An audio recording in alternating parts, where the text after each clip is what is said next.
Mikey, good morning. How are you, bro? Good morning. Good morning. What's good? It's good to see you, man. It's Oh, good yeah. to see you. Last time we talked, you were going into spring. You were getting prepared for spring. Now you're just past the halfway point, learning a new defense with new coaches. You got new guys around you. How's it been? Man, it's been great. One thing that I was excited for coming into the spring was the challenge of learning everything new. I had heard about Coach House before and heard he was a very demanding guy. And, I felt like that was something I needed. And so, it's been great to, step up to the challenge myself, watch the whole defense step up to the challenge, watch guys, not necessarily have to grow up, but they do somewhat have to grow up, man. It's been a lot of growth around the whole defense as a whole, man. It's just been fun to watch and go out there and compete. People ask us all the time from the media standpoint, what's different? What do you see? Well, from our standpoint, it just looks like things are tighter. Things are more structured. When you guys move, it looks like you move with a purpose. From a football standpoint, I can't tell anybody anything because I don't know what's going into the scheme, the calls, and what really was the difference between last year and this year. If I was to ask you that, somebody who has experienced it now under Kelly and was here last season, what's the biggest change? I would probably say, I would say it is somewhat more tighter. One thing that's kind of different about this defense that is different from any other defense I've been in is like the communication on all aspects of the field, has to be, top notch at all times, or guys are not going to be able to get their job done. So whether that's me communicating, to the D-line or the safeties, sometimes I even have to communicate with the corners or the will had to, communicate with his side of the line. The safeties, they have to have their own like communication too. It's so much talking, but when you're able to communicate like that and everybody knows exactly what they're getting because you're going to hear, what guys are seeing, what guys are expecting to do, what guys are anticipating, you're on the same page. Everybody's on the same page. And if it's like to the point, like, even if everybody's wrong, we're all right. Right. So Absolutely. Yeah. So it's been different. I would say that's probably been the most like different thing I've seen and experiencing, and even at my time at Clemson, like we still didn't communicate as much. You just like, the mic makes a call, or the coach will send in a call and we just run the call. Heck no. We have, we can make our choices within our defense too. If we feel like playing this, if we see this and we think, maybe we should, zone it off rather than playing like a man, we can make that call. The coach gives us the choice, but we just all have to be on the same page and we all have to be communicating at the highest level. Do you like that? Do you want that responsibility in game to have to shed so much leadership, so much responsibility during the game? Do you want that? It seems like you're that player. You're that guy that can you can handle that. Do you accept that? Yeah. Absolutely, man. I feel like when you think of like a traditional Mike linebacker, he's just the guy that, just has to make the call, has to be that guy. And I have no problem doing it. I feel like I've played a lot of different roles throughout my time in college football. And it's just like now it's like, the perfect time, I feel like, at least in my mind, it's just been easy for me to communicate with guys, and, we're all kind of, I feel like as a defense, we're pretty much on the same page. I don't have to really go out my way to, try to tell this dude or this dude that, it's kind of like it's almost becoming natural, like you get guys looking at you at like the perfect time. Like we see this, I look back, will give you the call, what I'm saying? I don't have to stay back here, turn around, try and get your attention.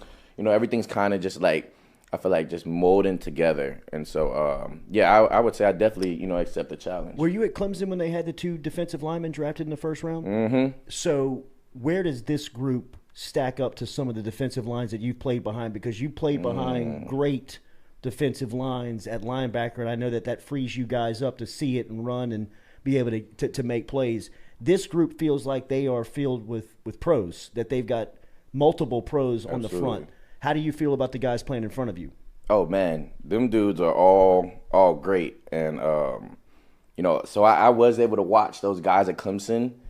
And, one thing about them that I see, with our guys too, is those dudes, they never had a day when they were down. Mm-hmm. Even the whole D-line, because like all them guys got drafted that year at Clemson. But it's like every day they just kept playing to that level. You know, and I can tell that with our guys too. You know, they never really drop below the standard, and of course you have plays where that happens. You know, but I feel like the majority of the time they whipping somebody, right? You know, and it makes my life easier, and so that consistency, man, I that's one of the things I think makes a great, you know, defensive lineman, at least from my side, because you know if I know he's always going to do that job, and I know that lineman is not going to be able to get up on me that fast because he's going to always do his job. You know, that just like it adds so much trust, you know what I'm saying? And now Absolutely. It frees me up, you know, and now I know how he's gonna play this, so I can put myself in a position to make the block get off of him faster, come to me faster, and he can go make the play. You know, yeah, man. No, super talented group though. Super talented. You know, only thing I can say now is we just got to see how we play. You know, you gotta line it up. Yeah, that's it. House is your position coach, defensive coordinator. Matt House comes from Kansas City, coached the linebackers there. Tell me about him, what he brings to coaching your individual position, and then tell me about your room. I think linebacker was one of those positions when you left the bowl, you were like, damn, behind Mike and a couple of Baskerville, if he comes back, I don't know who the rotation is going to be. That turns out like y'all got dudes now, and then you got Perkins coming in. Yeah. Tell me about the room and then House coaching you individually. Yeah, super talented room, man. Great guys, everybody, man. All of us, I feel like we're all super coachable.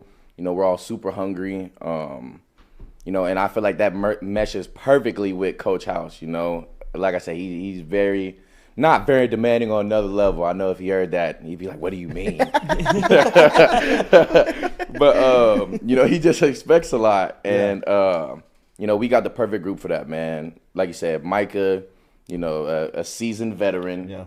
You know, always gonna be in the right place at the right time because you know, guys like me and we've been doing this for a long time.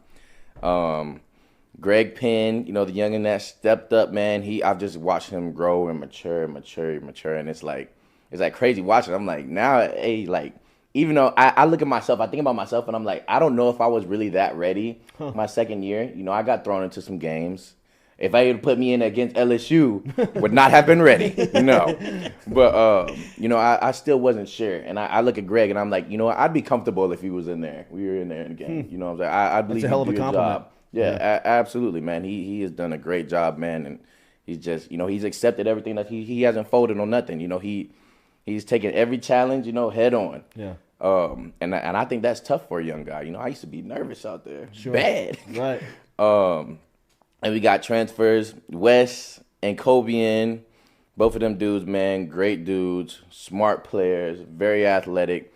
Wes is bigger and stronger. You know, he's more the Mike body, and Kobe he's fast. He's really fast. I don't know if he's faster than me. that might be a little competition. You know what I'm saying? He's probably my biggest threat for speed in the linebacker room.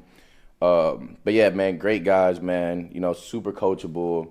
You know, like everybody in our linebacker room has like a desire to learn. You know, and it meshes perfectly with Coach House. We got DeMario. He's another young boy. I look at DeMario, I'm like, dang, boy, you remind me of a young Mike Jones. Got that swag. Yeah, man. Yeah, man. And he moves so well, man, and just like with the other guys, man, just wants to learn. What do you expect from Perkins when he comes in? What do you remember about his recruitment and what type of play? Because, I mean, he's another one where athletic as hell like you are and can run in space. Yeah. You know, if we're talking about expectations, better be fast. You're a 5-star. I hope you come in. I need a challenge for who's the fastest in the locker room, in the linebacker room. So yeah, man. But it just, you know, be who you are. You know what I'm saying? Like, you know, of course, when you get to college, you know, those stars don't matter. But you know, being a 5-star, you know, you at least gonna like, you know, have some attention. God gonna be looking to see what you do. You know, if I would say anything to him, man, just come in ready to learn and you know, don't stress it, man. Just go out there and, you know, if you can just come in and play ball, man, all that stuff takes care of itself. Everybody's talking about the quarterback competition. Everybody is talking about some of the new faces on offense. From your point of view, a leader on the team and somebody that's going against that crew every day, what are you seeing from that side of the ball? What does it look like on offense? I know John Emery's making plays at running back, and the quarterback competition looks very healthy. Yeah, man. Oh, man, it is. It's been very interesting to watch, you know, and it's even to the point when I'm on the field, and of course this isn't good because you need to know your personnel, who you're playing against. I can't tell like which quarterback I'm playing against. Like they're all playing at such high levels. Wow. I'm like, dang, like we going at it every day, and I'll be like, oh, when they switch quarterback, when they put him in, like he been doing the same thing. But yeah, man, it's been super competitive, man, and I feel like this is exactly what our team needed, man, and everybody's coming to work every day. Yeah. It's very, very competitive, man, and I love it, man. I love it. Like I said, man, just everybody's going at it. I feel like everybody's playing, at just such a high level, Like, I couldn't even – I mean, I don't even know. All I know is when Mike Jones get on that field, I'm in the mindset that I have to bring it because these dudes are – you know what I'm saying? Like, I got to bring in, like, in the game mindset because these dudes they're playing well. You know what I'm saying? We got to go win. You know what I'm saying? Like, it's not nothing we're just going to roll over the offense. No, they're bringing theirs, so we really got to bring ours, too, every day. What have you seen from Quincy Wiggins, the youngin'? It looks like he's going to be tough to keep off the field on a very talented group. Yeah. Quincy is a freak of nature. He's actually in my little stretch line, and so I try to say it every time he runs by. I'd be like, Quincy, you freaking freak. Every day I try to say that. Yeah, man. Oh, he's gonna be a monster. Tell me about the SWAT teams and the leadership stuff that you got to be ahead of one of these things. Yeah. So tell me about like your team, how it operates. And the accountability that it's kind of naturally building within the locker room. Yeah. So with the accountability team, the SWAT teams, we got together. They chose some of our leaders, and we had a meeting with Coach Kelly. Talked about leadership and some of the goals with being a leader, and then all that kind of carried over into the weight room. And so with all the little things that we did within the weight room, they I guess adapted those into it. And so, like checking in before your workouts, eating your vitamins, weighing out, all the little things. Like we do a little wellness quiz too every day just to check up on your body, you know what I'm saying? Check on your mental, all that too. All that stuff is taken in every day. And like if I don't do my wellness quiz, everybody's going to know. You know what I'm saying? They have a board, and they literally keep a board up of everybody who's done it and when they got it done. It's got to be done by noon. Yeah. And so, like, it really does keep everybody accountable, because, like, everything's out there for everybody to see. And so we have teams, too. Like, so with our teams, we have team competition. Uh-huh. And so, like, it's kind of like different things. But I know the winning team with the most points, they get to wear a gold shirt during workouts for the week. Nice. My team's coming for ours. We ain't happened yet, but we coming. And then, like, the last team, like, they have, like, some punishment. Usually it's not nothing, like, crazy, but. Standing out. Yeah. People know who you are. Yeah. You know what I'm saying? Like, when everybody goes in from lift on one of these days, you're going to be the only team out there. Right. Yeah, because we asked Besh, we said, what's the motivation? He said, not to finish 10th. I'm not going to lie, man. I tell my team, as long as we don't lose. Yeah, man. But yeah, just the competition, man, I feel like it has really brought everybody together. Like I said, I go to my team and I'll be like, listen, like, of course we want to win, but we for sure can't lose. We for sure can't lose. Right. And so it's brought a little competition between the locker room, you know. Love that. And it's just brought all the guys together, man. I can even say for myself, and like I, this is my 5th year. Uh-huh. My habits were probably created like at the end. Like, I've probably been the same guy since, like, the end of my freshman year. Right. In all my college, I never took my vitamins consistently. Now I do. Wow. And that may seem like a little thing. Yeah, but it's a win. Exactly. That's a win. Exactly. Yeah. And at first when they started doing this, I was like, dang, this is kind of a little extra, But I'm doing my stuff now. Uh-huh. So I get it. I thought it was extra, but I'd never taken them before, and I take them every day. Wow, what a testimony from one of your top players talking about the habits that are being built from a leadership standpoint, and that's kind of trickling down throughout the locker room. Tyrann Mathieu spent an hour here with us on this set, man. He was open and honest about everything. It was a really cool time for our show and an interview. And then I saw him speak to the team, and they showed like a 5-minute snippet of him addressing you guys. How powerful was that moment from you sitting in that seat, watching down, listening to him to speak as, somebody who's a face of LSU football now? What's the respect level there, and what'd you take from the message? Man, that was something I'll never forget. Personally, I done had some great guest speakers, especially like playoff games that comes in, they always brought in somebody crazy. Yeah. Like I even had Ray Lewis. We had Brett Favre one time. Wow. I think Tyron, what he said spoke to me, more than like anything, any other speech or, talk I've ever had. Just because like his mindset, behind everything plays into so much about like where I'm at right now. Just like the way you go throughout, your everyday I watch guys and I think like, dang, like, do these guys like think about making plays? Are they trying to do too much when they're on the field? He said this man just does his job. And I'm like, you know what? That like resonates so much with me because like I've gotten in trouble in games when I was trying to do too much, you know what I'm saying? And I realized like you really, if you go do your job, if you go execute, all that stuff will take care of itself. Like, I've had to learn so much, but hearing him, it was like validation on that, just do your job. Hearing him talk about Coach House and, the way that they studied in the league and how important that stuff was, man, that was like, I'm sitting there thinking like, it would be a waste of my time of all these opportunities if I don't try to get every bit of information I can out this man.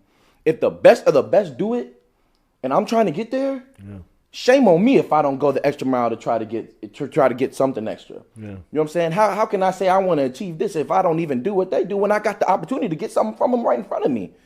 It really spoke to me on a whole bunch of levels, man, and I know it did the whole team, and super glad that he came and spoke to our teams, man, and it's just reshaped my mind and just the way I try to go through my everyday. How good of a coach would he be?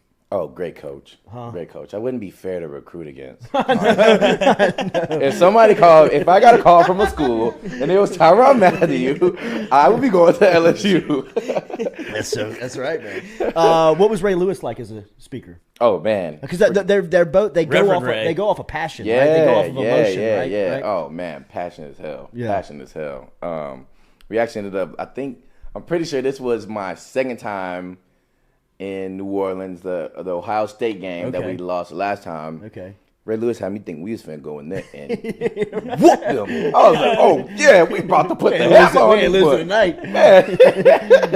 We was ready to play then. But yeah, man, super passionate. Oh my gosh, like had me on the edge of my seat, like literally ready to go run through a wall listening to him. What is the difference between these upper elite football programs? You've played at two of them, Clemson and LSU. I'd imagine you get this question a lot. What's the difference between Clemson? But like when you're at the elite level of college football, I'd imagine that a lot of it's the same. But what is the differences? You know what I mean? Like they all have nutrition centers. They all have state-of-the-art weight rooms. You all have locker rooms. You all have this crazy shit, right? Yeah. Top-of-the-line gear. But what kind of separates even the elite, the top of the top? I'm not going to lie, man. I have thought about this a lot, and I don't think there is a difference. If you look at our program now, and as they were changing things, like when Coach Kelly really took LSU over, needed the change to get there, though. And I don't want to put you in a bad spot, but the change puts them at the elite level.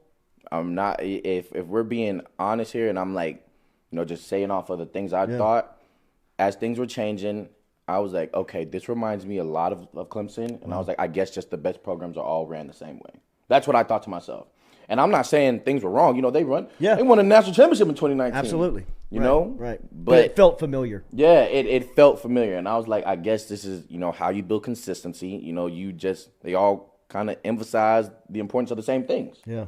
And I wouldn't say anything's really too different, Wow. We had Coach Venables over there. Now we got Coach House. Maybe that's like the only difference. But the way we work out is the same. The things that's important to the team are the same. The schedule's same. I think just once you get to this point, man, the best all do the same things.